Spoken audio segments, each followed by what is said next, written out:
अच्छे दिन आएंगे।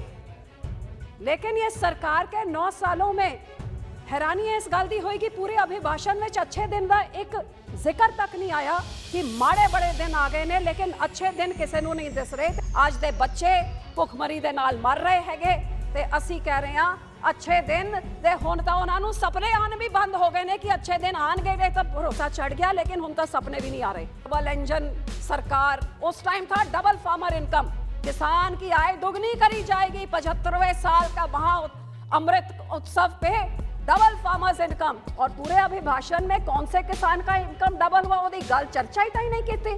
एक साध हैगा ओ जिन्हें रेप किया, जिन्हें मर्डर किया ते ओ सेंटेंस सर्व कर रहा है, लेकिन इस सरकार वोटां दी राजनीति करके आज सरसे साध नूं, रेपिस्ट नूं, बलात्कारियों नूं उन्हां नूं रिहाई बेल दे उत्ते बेल रिसेशन कदे बिल्किस बानू दे रेपिस्ट नूं उन्हां नूं छूट दे दी जाती है। तुहाडे बंदे कहंदे सरकार दे बंदे कह बड़े संस्कारी ने। नानक देव जी दे जन्मदिन 'च वादा कीता सी कि देश दा एक कानून होंदा है ते सिखां दे बंदी सिख जिन्हां ने अपनी सज़ा पूरी कर लीती है उन्हां नूं तुसीं गुरु नानक देव जी दे जन्मदिन 'च छड्डोगे। 4 साल हो गए, छड़ना तक ही सी।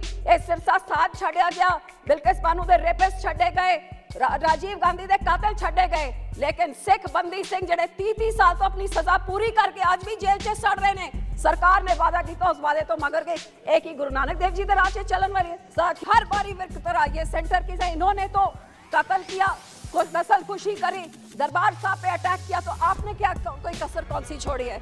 आप हमारी श्रोमणी गुरुद्वारा प्रबंधक कमेटी जो एक इलेक्टेड मिनी पार्लियामेंट सिखों की है, 1947 से किसी सरकार ने दखल अंदाजी करने की कोशिश नहीं। आपने हरियाणा की हमारी एसजीपीसी तोड़ी, इलेक्टेड मेंबर्स को बाहर निकाला, अपने सरकारी पिट्ठू बैठा दिए।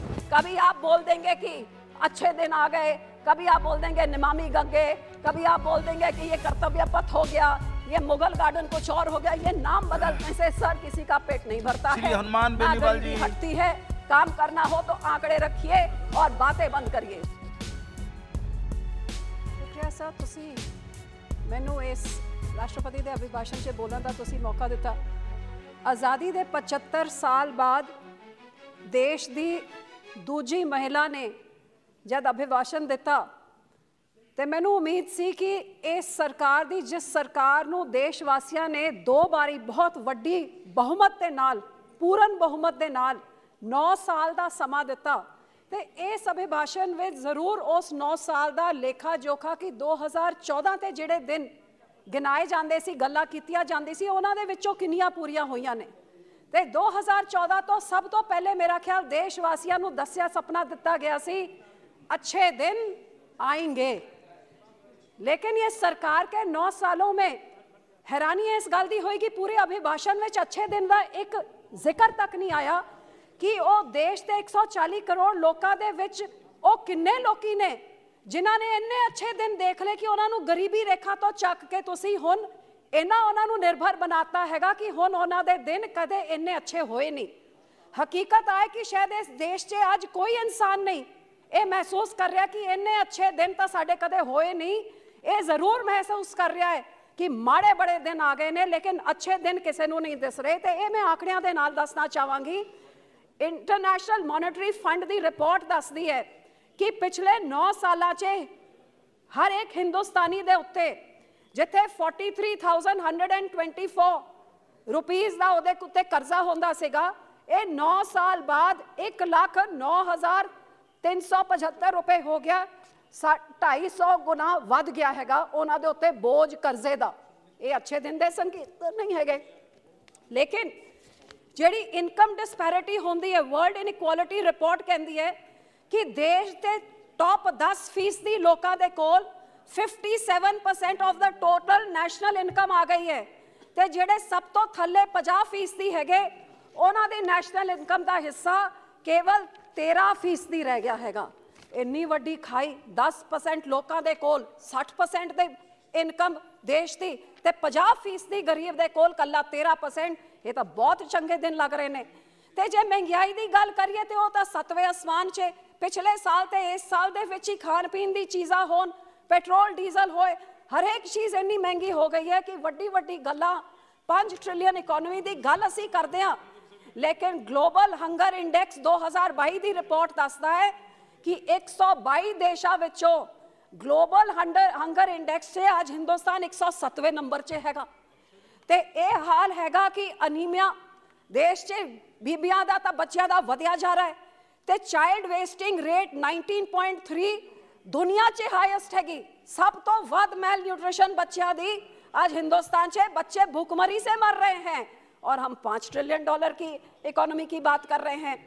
29.1 जो हंगर लेवल है, India has been labelled as serious. आज दे लोग अपना ढिड नहीं भर सक रहे, आज दे बच्चे भुखमरी दे नाल मर रहे हैगे ते असी कह रहे हैं अच्छे दिन दे हुण तां उन्हां नूं सपने आने भी बंद हो गए ने कि अच्छे दिन आणगे तो भरोसा चढ़ गया, लेकिन हुण तां सपने भी नहीं आ रहे।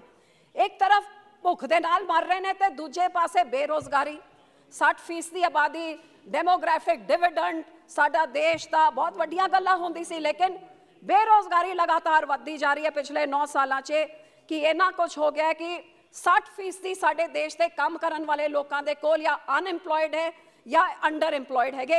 ये देश की हकीकत है ते 15 लाख दे जेड़े हर खाते च सपने दिखाए सी, हर गरीब दे खाते च 15 लाख आणगे ते नोटबंदी दे बाद जेड़ा 2 4 15 रुपए इकट्ठे कीते सी नोटबंदी ने वो भी खो के गरीब दा खिंच के बाहर करता। ते ये तो हकीकत हैगी अच्छे दिनां दी, लेकिन उन्होंने अच्छे दिन बारे कोई एक भी नहीं गल की।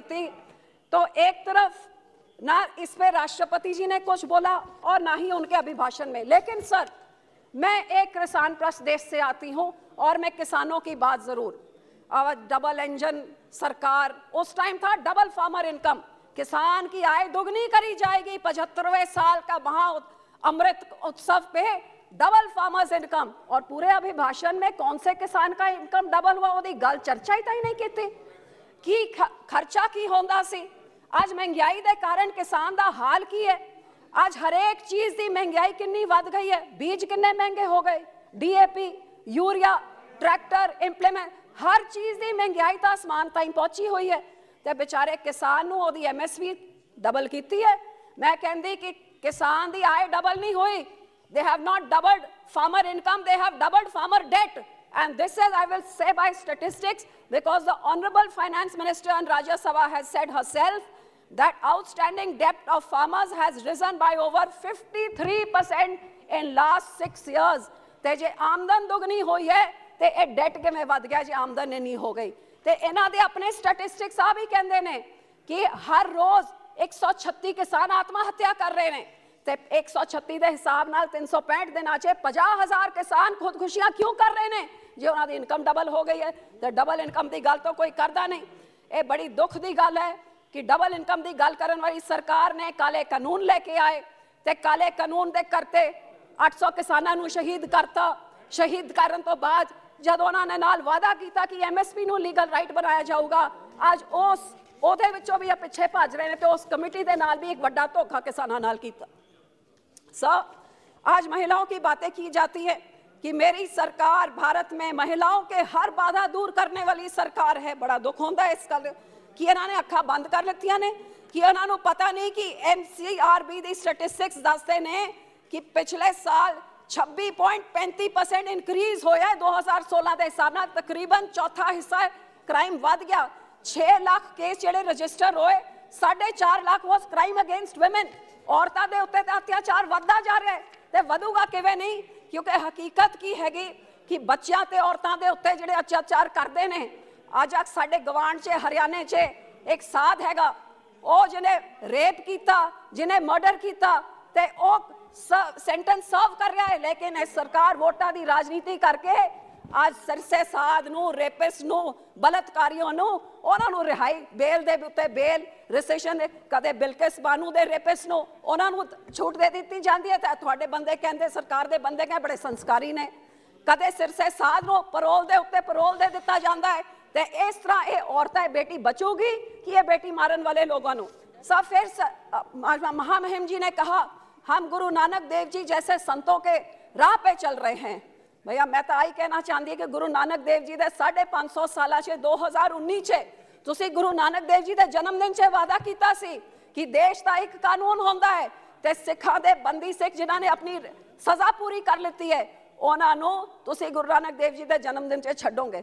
4 ਸਾਲ ਹੋ ਗਏ, ਛੱਡਣਾ ਤਾਂ ਕੀ ਸੀ, ਇਹ ਸਿਰਸਾ ਸਾਧ ਛੱਡਿਆ ਗਿਆ, ਬਿਲਕਿਸ ਬਾਨੋ ਦੇ ਰੇਪਿਸਟ ਛੱਡੇ ਗਏ, राजीव गांधी के कातिल छड़े गए, लेकिन सिख बंदी सिंह जेडे 30 साल तो अपनी सजा पूरी करके आज भी जेल च सड़ रहे ने। सरकार ने वादा किया, उस वादे तो मगर गई। एक ही गुरु नानक देव जी के राह चलन वाली है। सर लास्टली मैं यही कहना चाहूंगी, हर बारी ये सरकार सिखों के साथ वितकरा करती है।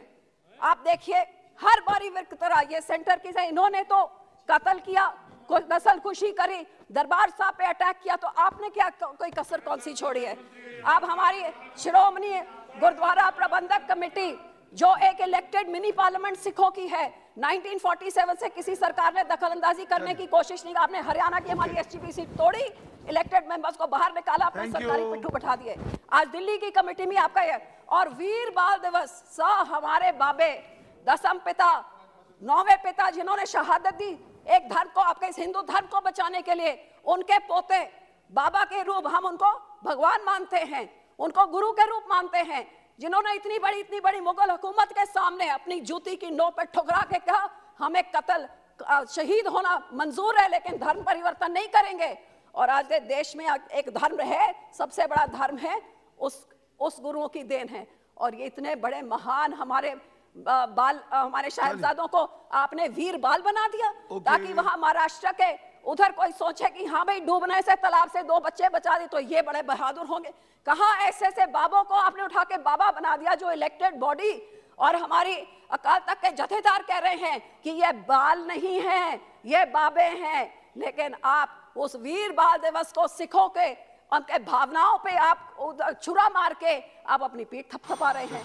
तो सर ये अकेले स्लोगन्स देके कभी आप बोल देंगे कि अच्छे दिन आ गए, कभी आप बोल देंगे नमामि गंगे, कभी आप बोल देंगे कि ये कर्तव्य पथ हो गया, ये मुगल गार्डन कुछ और हो गया। ये नाम बदलने से सर किसी का पेट नहीं भरता है, हनुमान बेनीवाल जी हटती है।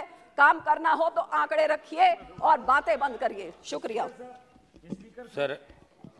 थके नहीं क्या आप? सुनो, इन्होंने अपना भाषण देते हुए कई एक चीजें मेंशन की, रेपिस्ट है उसको बेल दे दिया, जेल दे दिया, बिल्किस बानो का जिक्र किया। सर 352(5) में मेरा आपसे आग्रह होगा कि ये सुप्रीम कोर्ट का ऑर्डर है, सुप्रीम कोर्ट के ऑर्डर के बाद जो है कोई